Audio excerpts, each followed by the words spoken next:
GHMC సమావేశంలో గందరగోళం నెలకొంది. రసాభాస కారణంగా కౌన్సిల్ ప్రారంభమైన కాసేపటికే వాయిదా పడింది. ముందుగా బడ్జెట్ ప్రవేశపెడతామని మేయర్ విజయలక్ష్మి చెప్పగా అందుకు బీఆర్ఎస్ బీజేపీ కార్పొరేటర్లు ససేమిరా అన్నారు. ముందు ప్రజా సమస్యలపై మాట్లాడిన రెండు పార్టీల సభ్యులు పట్టుబట్టారు. మేయర్ పోడియంపైకి బీఆర్ఎస్ సభ్యులు దూసుకెళ్లారు. పేపర్లు చింపి మేయర్పై సభ్యులు విసిరారు. ప్రభుత్వం మేయర్కు వ్యతిరేకంగా సభ్యుల నినాదాలు చేశారు. కాంగ్రెస్ హామీలు నెరవేర్చడం లేదంటూ ప్లకార్డులతో బీఆర్ఎస్ నిరసన తెలిపారు. మేయర్కు రక్షణగా కాంగ్రెస్ కార్పొరేటర్లు నిలబడ్డారు. గొడవ చేసిన సభ్యుల్ని మార్షల్స్ బయటికి పంపారు. అటు ముందు బడ్జెట్ ప్రవేశపెడతామని మేయర్ విజయలక్ష్మి ప్రకటించారు. ఈ ఆర్థిక సంవత్సరానికి 8,440 కోట్ల రూపాయలతో బడ్జెట్ ప్రతిపాదించారు. మరోవైపు బీఆర్ఎస్ కాంగ్రెస్ పార్టీలపై బీఆర్ఎస్ కార్పొరేటర్లు విరుచుకుపడుతున్నారు. కాంగ్రెస్ బీఆర్ఎస్ రెండు పార్టీలు ఒకటే అని, అందుకే సమావేశం ముందుకు జరగకుండా ఎక్కడికక్కడ అడ్డుకుంటున్నారని కమలం పార్టీ నేతలు ఆరోపిస్తున్నారు.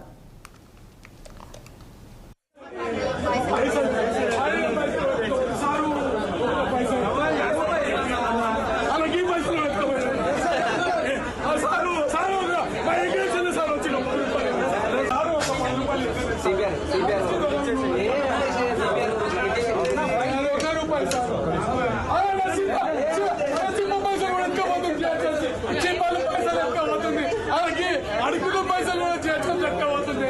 అయ్యో ఇల్లు చూడలేదు, ఉన్న పైసలు లెక్క అవుతుంది. గడుపుల పైసలు అలా అడుగుల పైసలు అవుతుంది.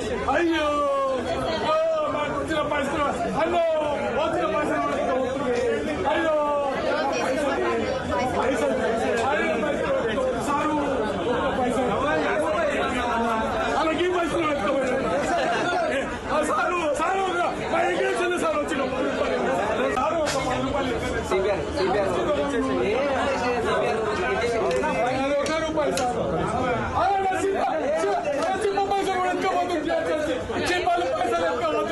అలాగే అడుగులో పైసలు చేర్చడం లెక్క అవుతుంది. అయ్యో ఇల్లు చూడలేదు, ఉన్న పైసలు లెక్క అవుతుంది. గడుపుల పైసలు అలా అడుగుల పైసలు లెక్క అవుతుంది. అయ్యో మాకు వచ్చిన పైసలు అన్నో వచ్చిన పైసలు లెక్క అవుతుంది. అయ్యో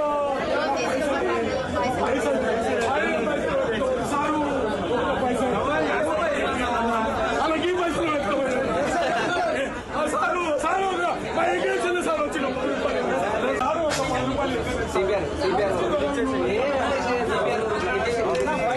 రూపాయలు సార్